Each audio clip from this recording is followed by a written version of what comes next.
Ever wonder what's really going on inside the AI tools you use every day? It's not just some kind of magic. It's actually a pretty sophisticated engineering journey that turns a bunch of code into something that can reason, plan, and even act.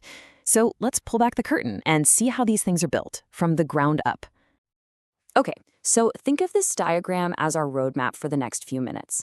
I know, it looks a little complicated, but it basically lays out the entire process, from the very bottom, the foundational tech, all the way to the top, where we have these intelligent, autonomous agents.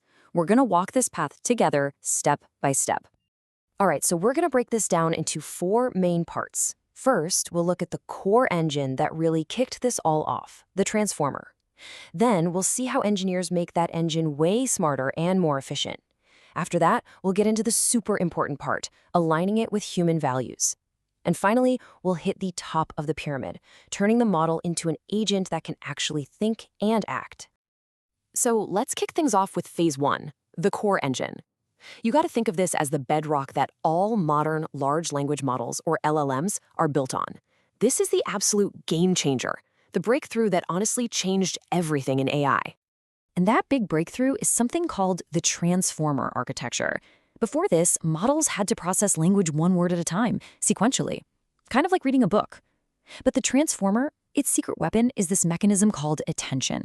It lets the model look at an entire sentence all at once and instantly figure out how every single word relates to every other word. And this slide really shows you just how massive of a leap this was. So before transformers, the older models would chug along word by word. And with a long sentence, they'd often forget what the beginning was about by the time they reached the end. But with transformers, they see the whole picture. So if you have a sentence like, "The cat, which was totally terrified of the big dog, quickly ran away," a transformer just knows that "ran away" refers to the cat, not the dog, because it sees the whole context in one go. All right, phase 2. This is all about building on that foundation. We've got this incredibly powerful engine, right? But it's kind of a generalist. Now we need to turn it into a specialist, make it smarter, faster, and way more efficient for specific jobs, all without, breaking the bank. And that leads to a huge engineering problem. I mean, training one of these giant models from the very beginning can cost millions of dollars and take months. So what if you just want to teach it a new skill, like how to write legal documents or understand medical charts? How do you do that efficiently? Well, the answer is a collection of brilliant techniques called PEFT, which stands for Parameter Efficient Fine-Tuning. The key idea here is, instead of rebuilding the entire engine, you're just making these small, really precise adjustments. It's kind of like tuning a high-performance car engine for a specific racetrack instead of designing a whole new car from scratch. And 2 of the most important techniques here are LoRa and QLoRa. LoRa basically freezes the huge main model and just adds these tiny little trainable layers. This slashes the amount of computing power you need.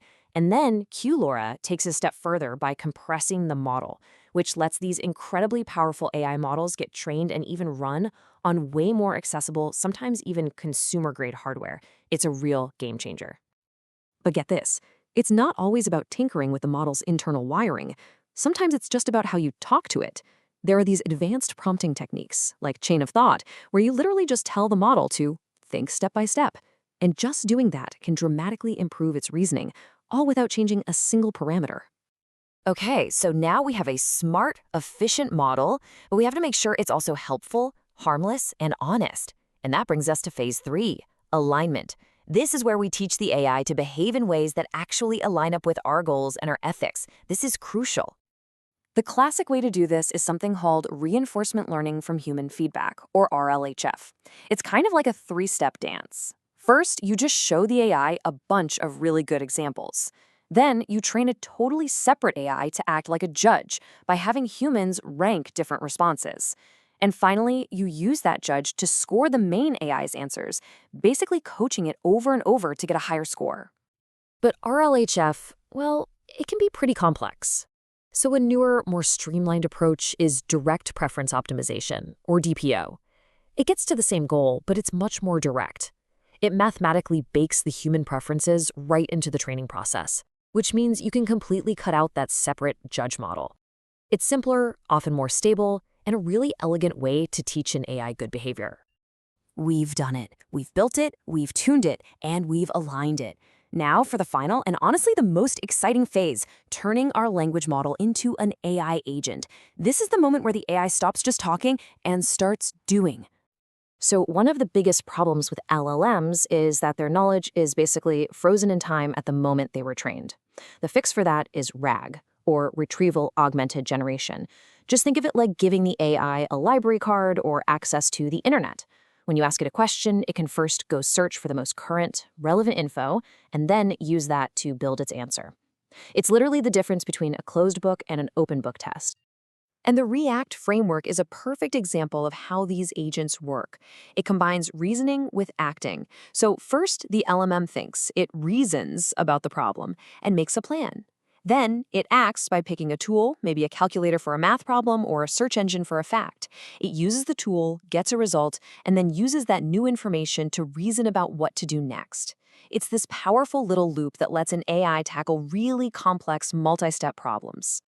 So let's look at our map one last time. We have literally journeyed all the way from the bottom, that foundational transformer architecture, through all the smart engineering for efficiency and alignment, and all the way to the top, creating these autonomous agents that can reason, find information, and actually take action in the world.